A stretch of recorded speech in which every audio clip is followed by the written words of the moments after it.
Alors, qu'est-ce qui constitue vraiment la mémoire d'un État? Pour le Delaware, la réponse est double. Elle se trouve bien sûr dans les livres, bien rangés sur les étagères, mais aussi dans les histoires qui sont enfouies juste sous nos pieds. Aujourd'hui, on va explorer ces deux facettes de la mémoire. Ça, c'est l'image d'Épinal, n'est-ce pas? L'histoire qu'on connaît bien. Des trésors soigneusement catalogués, conservés dans des archives, des musées, des bibliothèques. Tout ça, c'est censé raconter la grande histoire officielle d'un État. Et puis, il y a l'autre histoire, celle qui ne se laisse pas découvrir si facilement, celle qu'il faut littéralement déterrer par la force. On pourrait croire que cette mémoire officielle est à l'abri. Et pourtant, un rapport de 2009 a révélé que même ces archives sont dans un état étonnamment précaire. Le Delaware Collections Stewardship Project a tiré la sonnette d'alarme. Ce qui menace les trésors historiques de l'État, ce sont des choses d'une banalité effrayante. Des fuites de toit, des nuisibles, des risques d'incendie, des dangers bien réels et immédiats. Mais voilà le point vraiment critique du rapport, la plupart des institutions ne savaient même pas précisément ce qu'elles possédaient. Pas d'inventaire complet. Et la question est simple, si on ne sait pas ce qu'on a, comment savoir ce qu'on est en train de perdre? Au-delà de ces objets qu'on risque de perdre physiquement, il y a toutes ces histoires qui, elles, n'ont jamais même eu la chance d'être collectées pour commencer. Et c'est là qu'on touche à une autre forme d'archive, une archive beaucoup plus sombre et informelle, la liste des crimes non résolus et des personnes disparues de l'État. Il y a par exemple cette femme, inconnue pendant 40 ans, ou encore Margaret Stallings, assassinée en 1995, une affaire toujours non résolue, et Benjamin Archer, volatilisé en 2016. Ces cas, et des dizaines d'autres, composent ce registre non officiel de la perte, une archive silencieuse qui traverse les décennies. Pourtant, il y a au moins un cas dans l'histoire où cette archive non officielle, celle qui était littéralement enterrée, a forcé son entrée dans les registres officiels. Il s'agit de Patty Cannon, une figure tristement célèbre du début du 19e siècle. Avec son gang, sa spécialité était d'enlever des Afro-Américains libres pour aller les vendre comme esclaves dans le Sud profond. C'est assez incroyable, mais ces crimes effroyables n'ont été découverts que par pur hasard. Un jour, le cheval d'un fermier passe à travers le sol et tombe dans une tombe cachée. On y trouve un coffre et dedans des ossements. Suite à ça, un complice se met à table et révèle l'emplacement d'autres corps, des adultes, des enfants. Une histoire qui a été au sens propre déterrée. Et c'est le témoignage de ce complice qui va révéler toute l'horreur, la brutalité très personnelle de ces meurtres. Il raconte notamment comment Cannon a tué un enfant simplement parce qu'elle soupçonnait qu'il avait un père blanc, peut-être même de sa propre famille. Au final, Patty Cannon est morte en prison en 1829, probablement un suicide, avant même son procès. Mais aujourd'hui, ironie du sort, son histoire sordide fait partie de l'histoire officielle du Delaware. Il y a même une plaque commémorative. Et tout ça, ça nous ramène à notre point de départ, à ce fameux rapport sur la préservation. Et ça soulève une question bien plus large. Qu'est-ce que ça veut dire, au fond, de gérer le passé de manière responsable? Et si on prenait le vocabulaire un peu froid, un peu clinique de ce rapport, et qu'on l'appliquait à ces drames humains? L'identification, ça devient identifier une inconnue. La priorisation, ça devient donner la priorité à une affaire non résolue. Et la conservation, ça devient conserver la mémoire d'une victime. La mission change alors de nature et devient une quête de justice et de souvenirs. La vraie préservation, au fond, ce n'est pas juste de colmater des fuites ou de chasser des nuisibles, non. C'est un travail actif, un effort conscient pour mettre en lumière toutes les histoires, et en particulier les plus dérangeantes, celles qu'on préférait oublier. Une archive complète, c'est à la fois les trésors sur les étagères et les os dans le sol. Finalement, la vraie question, c'est combien coûte réellement une histoire qu'on laisse tomber dans l'oubli? C'est une question que chaque société devrait se poser, au moment de décider quelle part de son passé mérite vraiment d'être sauvée. On va s'intéresser aujourd'hui à l'une des affaires non résolues les plus tristement célèbres du Texas. Au printemps 1946, une ombre s'est abattue sur une petite ville frontalière. Une ombre qui allait laisser derrière elle des crimes d'une brutalité inouïe.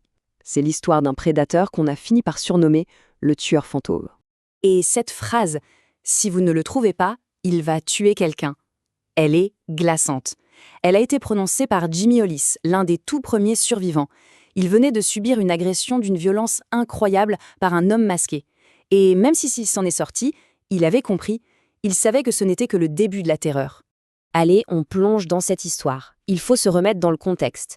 On est au printemps 1946. La Seconde Guerre mondiale est finie, il y a une sorte d'optimisme général qui flotte dans l'air, mais pour la petite ville de Texarkana, cette tranquillité, eh bien, elle est sur le point de voler en éclats.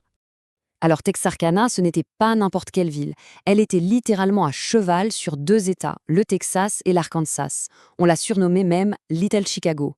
C'était un endroit un peu agité, on va dire, avec un taux de criminalité déjà assez élevé. Mais même si les habitants étaient habitués à une certaine rudesse, personne, absolument personne, n'était préparé à la vague de violence sadique qui allait déferler. Et tout commence cette nuit du 22 février.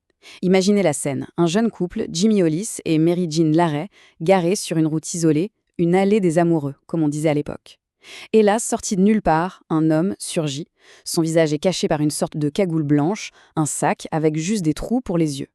Il les éblouit avec une lampe torche, frappe Jimmy à la tête avec une violence inouïe, lui fracturant le crâne, avant de s'en prendre à Mary Jean.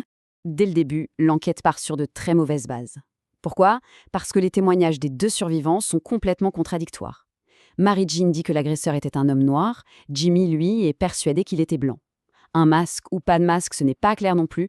Forcément, ça a semé une confusion totale chez les enquêteurs. L'enquête était déjà compromise. Cette première agression, aussi violente soit-elle, n'était en fait qu'une sorte d'avertissement. Parce que très vite, le fantôme allait faire de la terrible prédiction de Jimmy Hollis une réalité, et faire basculer toute la région dans la terreur. Regardez cette chronologie, c'est saisissant. En à peine 10 semaines, le fantôme va frapper 4 fois. Et on voit bien l'escalade de la violence. On passe d'une agression, où les victimes survivent, à une série de doubles meurtres, chacun plus brutal que le précédent. Alors, un mois plus tard, le 24 mars, l'horreur monte d'un cran. Richard Griffin et Polianne Moore sont retrouvés morts dans leur voiture sur une autre route isolée. Ils ont tous les deux été abattus d'une balle dans la nuque. C'est un chac, bien sûr, mais à ce moment-là, beaucoup de gens pensent encore que c'est un drame isolé, un règlement de compte peut-être. Mais c'est le 14 avril que tout bascule vraiment. Deux adolescents, Paul Martin, 16 ans, et Betty Jo Booker, 15 ans, sont assassinés. Et là, l'analyse balistique est formelle. C'est la même arme, un pistolet de calibre 32, qui a été utilisé pour tuer les deux couples. Le doute n'est plus permis. Un tueur en série sévit à Texarkana. Et puis, le 3 mai, le fantôme change complètement sa façon de faire. Et c'est ça qui va vraiment terroriser tout le monde. Cette fois, il ne s'attaque plus à un couple dans une voiture. Il vise un couple marié, les Starks, directement chez eux, dans leur ferme isolée. Virgil Starks est en train de lire son journal dans son fauteuil quand il est abattu à travers la fenêtre. Sa femme, Katie, est touchée 2 fois au visage, mais miraculeusement, elle réussit à s'enfuir et survit. Le message est terrifiant. Maintenant, personne n'est en sécurité, même pas chez soi. À partir de là, c'est la panique générale. Une véritable psychose s'installe à Texarkana. Ces crimes horribles, et surtout non résolus, plongent la ville dans une paranoïa totale. Le bilan final de cette folie meurtrière est terrible. En l'espace de 10 semaines, le fantôme aura assassiné 5 personnes. Mais il y a aussi 3 survivants. Et ça, c'est un point absolument clé. Ils ont vu le tueur en face et ont vécu pour le raconter.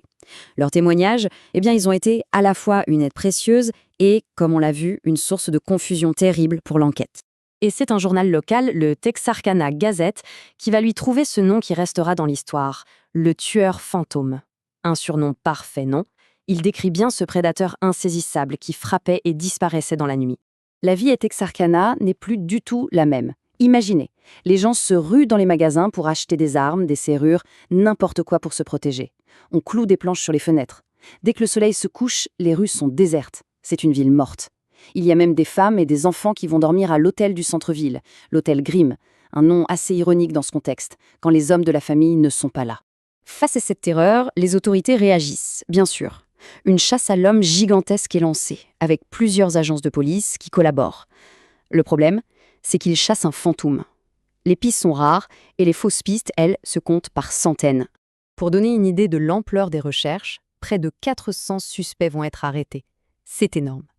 Ça montre bien à quel point les enquêteurs étaient désespérés et prêts à explorer la moindre piste pour arrêter ce tueur qui semblait invisible. En fait, un des seuls vrais indices matériels qu'ils avaient, c'était cette lampe torche. Elle a été retrouvée sur la scène du crime chez les Starks. Dans un geste un peu désespéré, la police a publié sa photo dans les journaux en espérant que quelqu'un la reconnaisse. C'était l'un de leurs meilleurs et de leurs seuls espoirs. Finalement, l'enquête va se concentrer sur 2 suspects principaux. D'un côté, il y a H.B. Tennyson. C'est un étudiant qui se suicide en laissant une note où il avoue les crimes. Mais bon, la police trouve que cette confession est assez bancale, pas très crédible. Et puis il y a l'autre suspect, beaucoup plus sérieux, Ewell Sweeney. Lui, c'est un voleur de voitures récidiviste, un habitué des services de police. Alors pourquoi Sweeney est le suspect numéro 1 ? À cause de sa femme, Peggy. Elle va livrer aux policiers un détail incroyable, une information que seul le tueur pouvait connaître. Elle sait où le carnet de rendez-vous d'une des victimes, Paul Martin, a été jeté. C'était un élément que le shérif avait gardé secret. C'est une preuve accablante. Le problème, c'est qu'à l'époque, la loi interdisait à une femme de témoigner contre son mari. Sans son témoignage au tribunal, l'affaire contre Sweeney ne tenait pas. Et donc, malgré cette chasse à l'homme massive, malgré ce suspect très prometteur, l'affaire va s'arrêter net, aussi soudainement qu'elle a commencé. Le fantôme arrête de tuer. Et c'est sans doute ça le plus troublant dans toute cette histoire. Après la dernière attaque, celle contre les Starks, le tueur fantôme s'est volatilisé. Plus rien. Les meurtres ont cessé, personne n'a jamais été officiellement accusé ou condamné pour ces crimes, l'affaire reste, à ce jour, non résolue. Mais l'histoire, elle, n'a pas disparu. Au contraire. Cette tragédie locale est devenue une véritable légende de l'horreur aux États-Unis, en grande partie grâce à un film de 1976, The Town That Dreaded Sundown. D'ailleurs, ce film est encore projeté tous les ans à Texarkana pour Halloween. Alors, la question reste entière. Qui était le fantôme? Est-ce que c'était un habitant du coin qui a simplement arrêté ses crimes et a continué à vivre sa vie tranquillement? Ou est-ce que c'était un prédateur nomade qui a juste déménagé pour aller tuer ailleurs? C'est ça le mystère qui, encore aujourd'hui, continue de hanter la ville de Texarkana.